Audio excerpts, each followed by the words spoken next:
Hello and welcome back everyone. તો સ્વાગત છે આપ સર્વેનું પ્રિપરેશન વિથ જુનિયર ટેસ્ટના ડિજિટલ પ્લેટફોર્મ પર. તો આજે આપણે વાત કરવાના છે કરંટ અફેરના મોસ્ટ ટાઈમ એવા પ્રશ્નોની. અને જો આપ અમારી ચેનલ પર પ્રથમવાર હો તો ચેનલને સબસ્ક્રાઇબ કરવાનું ના ભૂલતા, સાથે સાથે બેલ આઇકન પણ પ્રેસ કરી દેજો જેથી આપણે તમામ વિડીયોની અપડેટ આપ સુધી પહોંચી રહે. અને હજુ સુધી તમે અમારી ટેલિગ્રામ ચેનલ તેમજ વોટ્સએપ ચેનલ જોઈન ના કરી હોય તો નીચે ડિસ્ક્રિપ્શન બોક્સમાં તેની લિંક આપેલી જ છે, તો ત્યાં જઈને તમે જોઈન કરી શકો છો. તો શરૂ કરીએ કરંટ અફેરના મોસ્ટ ટાઈમ એવા પ્રશ્નો. પ્રશ્ન નંબર 1, નીચેનામાંથી હોકી રમત સાથે સંકળાયેલ નથી તેનું નામ જણાવો. તો આપણો સાચો જવાબ છે ઓપ્શન ડી, હરિન્દ્રપાલ સિંધુ. પ્રશ્ન નંબર 2, ગુજરાતમાં વાવના પ્રકારોમાં કયા વાવને 3 પ્રદેશવાળી વાવ કહે છે? તો આપણો સાચો જવાબ છે ઓપ્શન એ, જયા. પ્રશ્ન નંબર 3, નીચેનામાંથી બુશનેલ એ કોની શોધ કરી છે? તો આપણો સાચો જવાબ છે ઓપ્શન ડી, સબમરીન. પ્રશ્ન નંબર 4, તાજેતરમાં નીચેનામાંથી હુસાવિક મ્યુઝિયમ દ્વારા પ્રતિષ્ઠિત લીગ એરિક્સન લુનર એવોર્ડથી કઈ સંસ્થાને સન્માનિત કરવામાં આવી? તો આપણો સાચો જવાબ છે ઓપ્શન બી, ઈસરો. પ્રશ્ન નંબર 5, ગુલામ મોહમ્મદ શેખને કઈ કૃતિ માટે સાહિત્ય અકાદમી પુરસ્કાર મળ્યો હતો?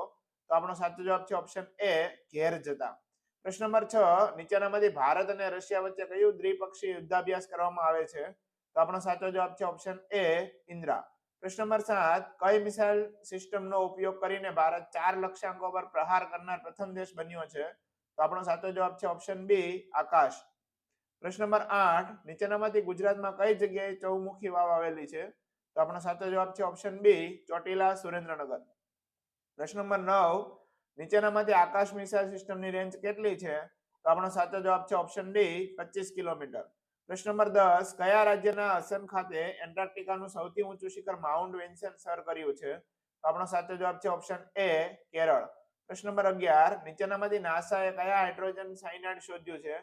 તો આપણો સાચો જવાબ છે ઓપ્શન સી, શનિ પર. પ્રશ્ન નંબર 12, વર્ષ 2023 મેજર ધ્યાનચંદ ખેલ રત્ન પુરસ્કાર કઈ રમત સાથે જોડાયેલ ખેલાડીઓને આપવામાં આવશે? તો આપણો સાચો જવાબ છે ઓપ્શન બી, બેડમિન્ટન. પ્રશ્ન નંબર 13, કુમારી દીક્ષા ડાંગર કઈ રમત સાથે સંકળાયેલા છે? તો આપણો સાચો જવાબ છે ઓપ્શન એ, ગોલ્ફ. પ્રશ્ન નંબર 14, નીચેનામાંથી કઈ તારીખે રાષ્ટ્રીય રમત દિવસ મનાવવામાં આવે છે? તો આપણો સાચો જવાબ છે ઓપ્શન એ, 29 ઓગસ્ટ. પ્રશ્ન નંબર 15, નીચેનામાંથી સૌથી નાની ગ્રંથિ કઈ છે? તો આપણો સાચો જવાબ છે ઓપ્શન એ, પિનિયલ ગ્રંથિ. પ્રશ્ન નંબર 16, અર્જુન એવોર્ડ માટે નીચેનામાંથી કયા વર્ષ દરમિયાન ઇનામી રકમ 5 લાખ વધારીને 15 લાખ કરવામાં આવી? તો આપણો સાચો જવાબ છે ઓપ્શન બી, 2020. પ્રશ્ન નંબર 17, નીચેનામાંથી ઓજસ પ્રવીણ દેવલાતે કઈ રમત સાથે સંકળાયેલા છે? તો આપણો સાચો જવાબ છે ઓપ્શન સી, તીરંદાજી. પ્રશ્ન નંબર 18, નીચેનામાંથી ક્યારે આંતરરાષ્ટ્રીય માનવ એકતા દિવસ મનાવવામાં આવે છે? તો આપણો સાચો જવાબ છે ઓપ્શન એ, 10 ડિસેમ્બર.